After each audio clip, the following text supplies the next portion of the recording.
The next stage of our learning in this class is going to be about the process of abstraction. And I'll get into the details a little bit later in this video about what I mean by abstraction, but I felt it would be useful to look at an example application in which we think about abstraction for you to understand what it is.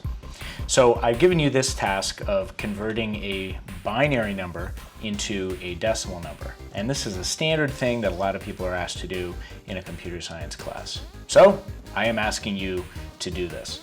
Now, before you can answer this question correctly, you need to know something about this binary number that I've given you. So you can see that in this binary number, I am giving you the most significant bit all the way to the left.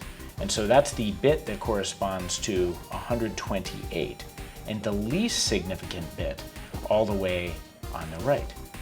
You can see that we have 8 bits, 8 ones or zeros that correspond to the position within the byte. And a byte is 8 bits. And so the way we convert this binary number into an integer is we relate the individual byte numbers to the values that they correspond with. So we can see that to get the decimal value, we're going to add together the 2, the 4, the 8, and the 64 because the values of the bits corresponding to those numbers are all ones. And so if we add those together, we get the final answer of 78. Now we're starting our abstraction journey with some binary numbers because inside a computer, inside a microcontroller, inside a robot, when you get all the way down to the level of what's happening inside the hardware, you're looking at ones and zeros. And so you're interacting with a bunch of switches that are either on or off.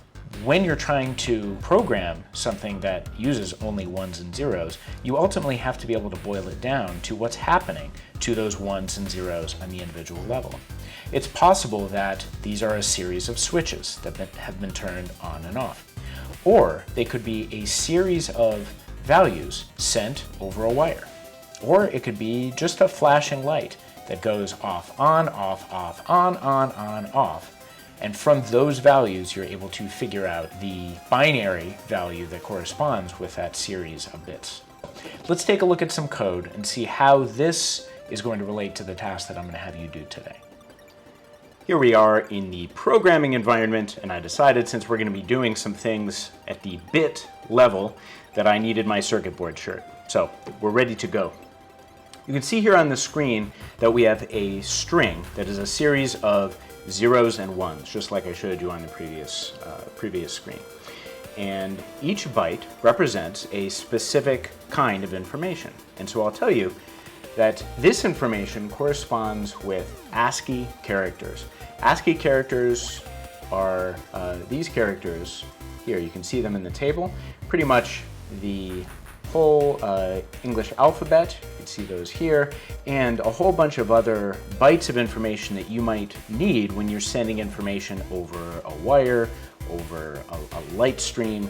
And you'll see that each letter, for example, the letter I, has a decimal number, an integer associated with it. This is the integer 73. You can also see integer number 78 is the letter N. Now the reason I'm pointing out the N here is in the last slide I had this byte on the screen. So 0100111100, we translated it into the number 78, and if we look at the ASCII table, we can see that 78 is a capital N. And so the task in front of us today is to take this string of bits, turn them into bytes, and then figure out what each character is within that byte, and hopefully we'll get a message. I'm going to be doing this using Python. Now this is a different language than we've been using so far, so as we go I'll point out some of the differences between Python and JavaScript, which we used for the last project. If you would like to attack this in your own way, I encourage you to do this in a programming language of your choice. If that seems like a bit too much for you, just follow along here in Python so that you can learn some of the differences. If that's not your cup of tea, that is fine. Just hang out here and follow along, and we will solve this problem using Python. So just like any problem, we're going to take the big problem and break it down into smaller ones. So we have a string of bytes, and there's no separation between them. So the first thing that I would say we probably want to do, and I'm just going to use comments here, is we should break down this entire string into individual bytes. Each byte will still be represented as a string, but we'll at least be able to see each byte one at a time. The first difference between JavaScript and Python is the comment. And so we indicate a single line comment in Python with a pound symbol, a hashtag symbol. And so the first thing that we want to do is break the entire string into individual byte strings. So now I imagine that we have a list of 0100, 1110, the second one would be 0110, 1111, and so on. So just a list of all of those going down. So now what I would like to do is I'd like to turn that byte into an integer. The same way we did this at the start of our video using the powers of 2, 128, 64, 32, and so on, and adding together the ones to turn that byte into an integer. Once we've done that, we want to turn that integer into an ASCII character. Again, those are these characters on this page. And the last thing that we want to do is take all of the characters, put them together into a single string so we can read what the message says. And the last thing we want to do is print out the final string again all together and see the message. The first thing I need to do is figure out how many bytes are in this string. I know that a byte is 8 bits. And so I know that if this is an integer number of bytes, that I should be able to get the length of this string, divide it by 8, and that will tell me how many bytes I have. Before I do that, I'm going to make a list where I can store each of the individual byte strings. Now let's figure out how many byte strings there are. So this command right here tells you the length of whatever you put into it. So if this is a string, it'll tell you how many characters there are. If it's a list, it'll tell you how many items there are in the list, how many elements are in that list. So this len, binary text, gets the length of that string. We divide it by 8, and just in case it's not an integer, I'm going to do round. So now we know the number of bytes. I'm going to create an index variable, I, to keep track of where we are in that string as we work our way through it. And I'm going to start with 0, which corresponds with the first character in that string. Here we can see what a while loop in Python looks like. Let me break it down. The first thing to notice is that while I is less than the number of bytes times 8, so while the position that I'm looking at in this string is less than the number of bytes times 8, I'm going to do all these things. So this is going to make it so that I go through the entire string. Binary text I to I plus 8 means to take the portion of the string from I, which is where you currently are, up to 8 characters later. So it means it's just going to take 8 characters of the string at a time. Dot append means it's going to take this list and it's going to add the string of those 8 bytes into that list. So separated bytes is now going to get a new string that has the 8 bits that we're looking for. And then we're going to move 8 units along that string to get to the next byte. I want to point out the way Python groups symbols together. In JavaScript, we use braces, but in Python, we use a colon to indicate the start of a block, and then anything that belongs to that block is going to be indented. And so you can see that all of this code right here, indicated by that vertical line, is part of this while loop. So this is going to be repeated over and over again until we have worked our way through the entire string. To make sure that this works correctly, let's print out the separated bytes list. Okay, run the code, and we can see now we have a series of byte strings exactly the way we want them. 0100, 1110, there's that one that we saw before, 0110, 1111, and that is exactly what we wanted to see. So now I want to come up with a way to take a byte string and turn it into an integer. And we're going to do this in a similar way to how we did this at the beginning of the video by hand, and we're just going to write a computer program to do it.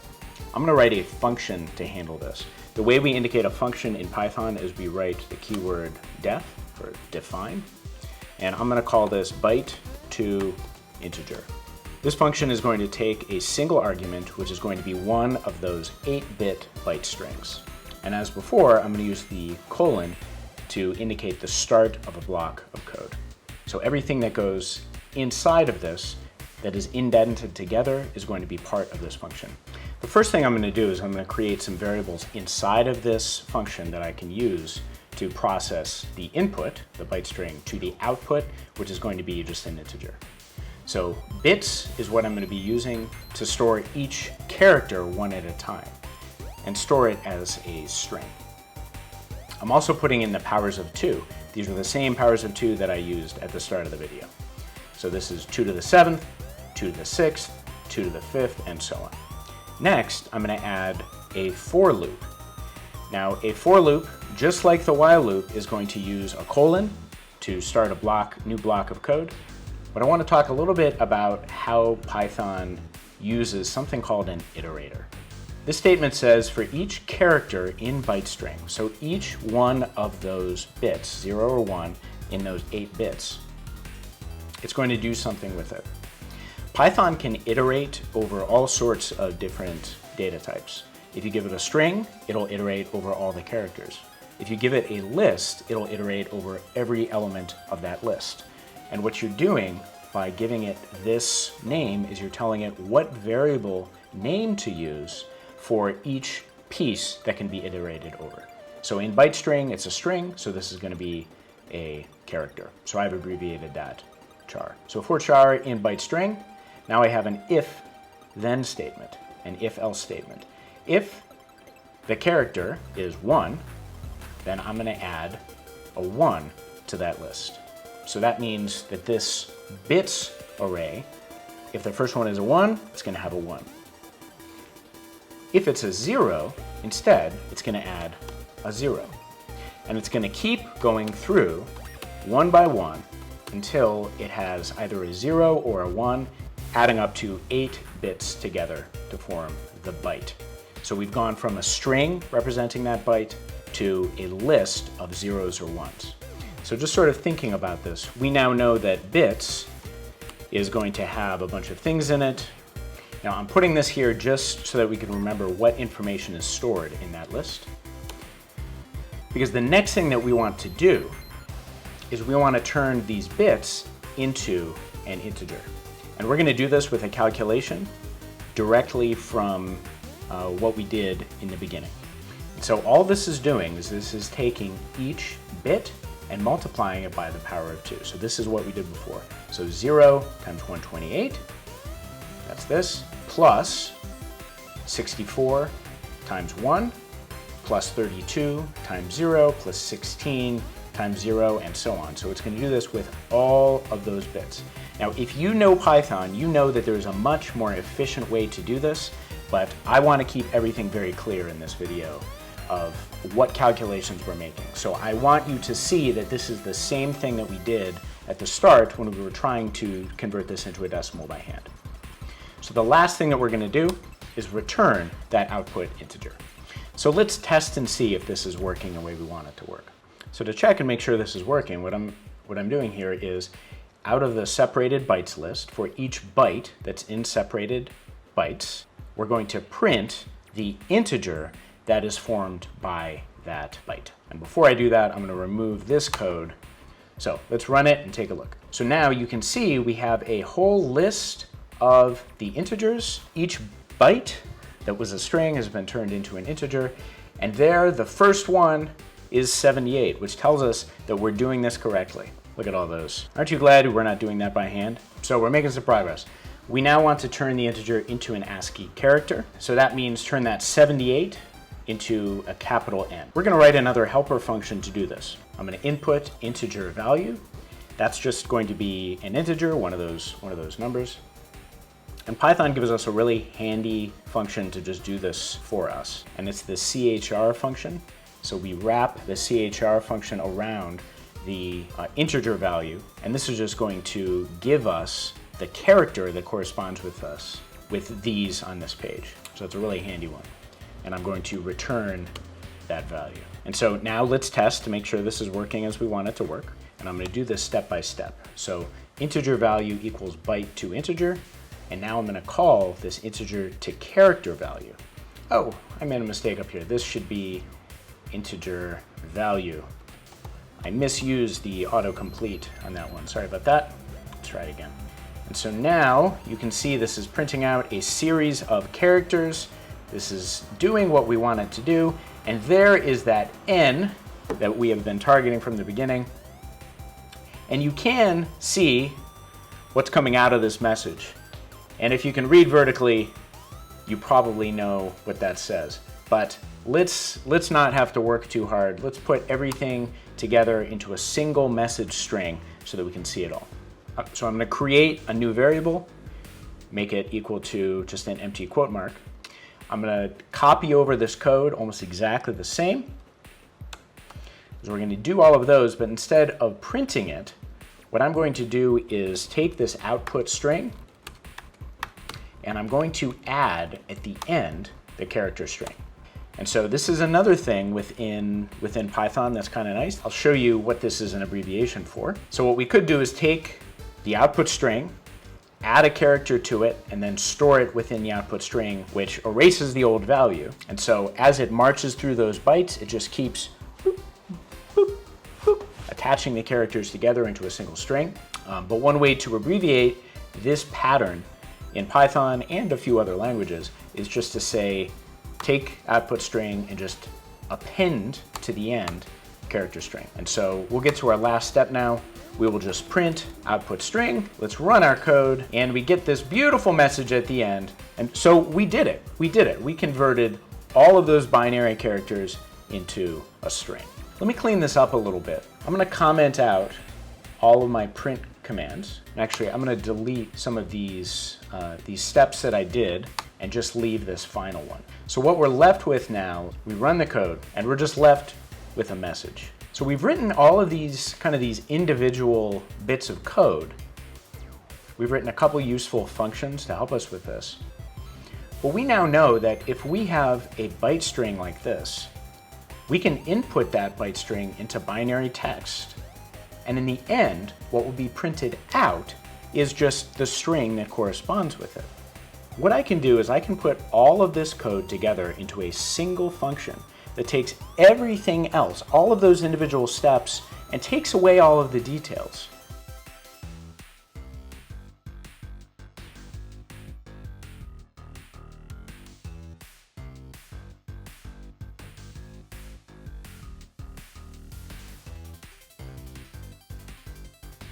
So this process that you just saw me go through is called refactoring. And what it means is taking the code and kind of reorganizing it in a way that makes it fit your application. And I've taken all of the code that I wrote in decomposing the problem, and I've now abstracted it. And what I mean by that is I've taken everything, all of that code that I wrote, and I put it inside of this function that I'm calling byte string to message. And so it has one input. That's this binary text function. So it takes in a binary string and it does all of the same steps as what we had before, but it does it all inside of this function. And so a person could come along and say, I need a function that can take a string of bytes and turn it into a message. That person doesn't need to know all of the details about how it converts bytes into an integer or how it turns an integer into a character. All of that has been abstracted away into sort of this black box, this single function that has one input, which is a binary text string, and has the output, which is the message.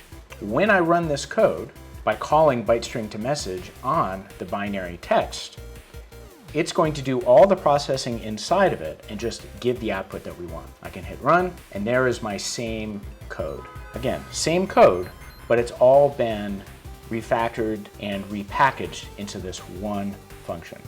This is often what we mean by the process of abstraction. In some ways, it's the reverse of problem decomposition. Instead of taking the big problem and breaking it all down into into its parts. We're taking all of the different parts and making it so that only the parts that are needed for a particular application are exposed to the user. The user only needs to input a string of ones and zeros, doesn't care about what's going on inside, and the output is this message. So we're going to dig more into the details of abstraction and kind of what it means now that you've seen this example of it. But I hope this gives you some information about the Python language, how to attack this problem, and at least an example of abstraction that you'll be able to latch onto as we look at other examples of it moving forward.